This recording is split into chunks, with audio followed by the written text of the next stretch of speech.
Salam dostlar, biz gəldik. Buraklar, mən yenə gəldim. Salam, bildiyiniz kimi bayağı verilişlərə qadağa qoyuldu. Bəli. Və bizim materialımız... Bir dənə şey yap. Ay, Dünya gedir qaqalonka. Ona keçən xəbərlərimiz. ürəyiniz bulanmır. Bunlar onun üçün canım. Çox rahatdır.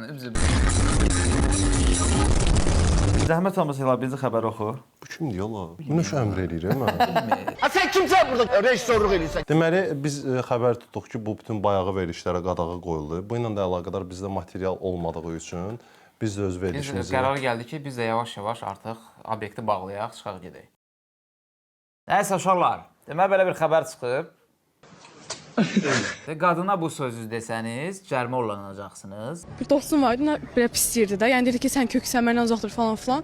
Ya qızın xətrinə deyirdi, yəni travma kimidir, nə bilmirəm. Baxın dostlar, mən sizə bir şey demək istəyirəm. İnsanlara arada bir pislik eləməklə yaxşılıq eləmiş oluruq. Arada bir isə çox yaxşılıq eləyəndə çox pislik eləmiş oluruq. Mənə məktəb vaxtı urod deyirdilər də, indi də deyirlər. Heç dəyişmir.